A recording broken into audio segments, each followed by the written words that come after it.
नमस्कार प्यारे बच्चों, आज हम एक रोग को डिस्कस करने वाले हैं और रोग है बेटा दाद या रिंग वोम। इंग्लिश में भी इसको रिंग वोम ही बोला जाता है। इस रिंग वोम या दाद का जो रोग जनक है वो 3 कवक होती हैं मेजोरिटी में अगर देखा जाए तो माइक्रोस्पोरम, ट्राइकोपाइथोन और एपिडर्मोपाइथोन। एनसीईआरटी में इनको मेंशन भी किया गया है और क्वेश्चन लगभग इन्हीं के नाम से आ जाता है। माइक्रोस्पोरम, ट्राइकोपाइथोन और एपिडर्मोपाइथोन ये कुछ कवक होती है, मतलब कि दाद जो होता है एक कवक जनित फंगस से होने वाला रोग है, फंगल इंफेक्शन होता है। ठीक है, अब प्रश्न है कि सर इस रोग के लक्षण क्या हैं?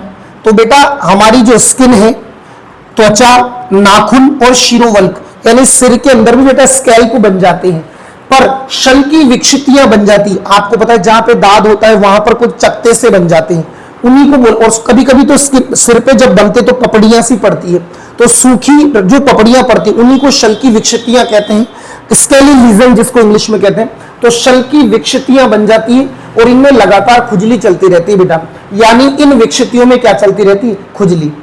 ध्यान रखना बेटा, जिसके भी दाद होता है ये एक व्यक्ति से दूसरे में संक्रमित हो जाता है, यानी फैल सकता है। संक्रामक रोग होता है, इंफेक्शियस होता है।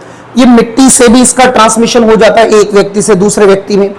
मान लो कोई संक्रमित व्यक्ति जिसके दाद हो रखा है, उसका तौलिया हो गया, उसके कपड़े हो गए, इवन कॉम्ब या कंघा भी अगर वो यूज करता है तो वो फंगस वहां से उसमें फैल जाएगी और उसकी वजह से बेटा दाद हो जाता है। जनरली बेटा दाद कहां पर बनता है? बेटा जैसे अपनी उंगलियों के बीच में ये जो गैप है या त्वचा के जहां पर भी वलम बन रहे फोल्ड, वहां पर क्या होता है? लगातार नमी रहती, गीला रहता है, तो वहां पर है नमी और साथ में उस पार्ट में बेटा उष्मा।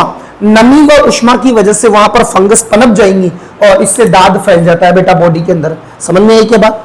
सर इसको ट्रीट कैसे किया जाता है? उपचार के लिए बेटा एंटी फंगल मेडिसिन यानी फंगस को मारने के लिए जो मेडिसिन काम में ली जाती है वो यूज करनी चाहिए। तो आज का टॉपिक था बेटा दाद या रिंगवॉर्म। इसका रोगजनक या पैथोजन होगा माइक्रोस्पोरम, ट्राइकोपाइथोन और एपिडर्मोपाइथोन। ये तीनों कवक होती है, यानी कवक जनित रोग होता है, फंगस से होने वाला रोग है।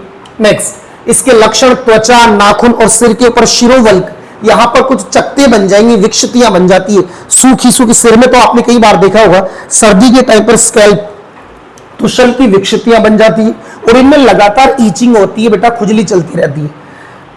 इसका प्रसार यानी ट्रांसमिशन कैसे होता है? मिट्टी से, संक्रमित व्यक्ति या उस तौलिया यूज करने से, उसके कपड़े या कंघे यूज करने से। और इस फंगस को मारने के लिए एंटी फंगल मेडिसिन यूज की जाती है। मैंने यहां पर लिख रखा है बेटा स्किन फोल्ड और ग्रोइन, वही जैसे हाथ या पैरों की उंगलियां लगातार नमी के संपर्क में रहती है, गीले में रहते हो, तो इन हिस्सों के अंदर बेटा इसके पनपने की पॉसिबिलिटीज ज्यादा रहती है। ध्यान रखें, ये होने पर बेटा एंटी फंगल जो मेडिसिन है, औषधियां, उनका प्रयोग करना चाहिए जिससे इसको कंट्रोल किया जा सकता है। थैंक यू बच्चों।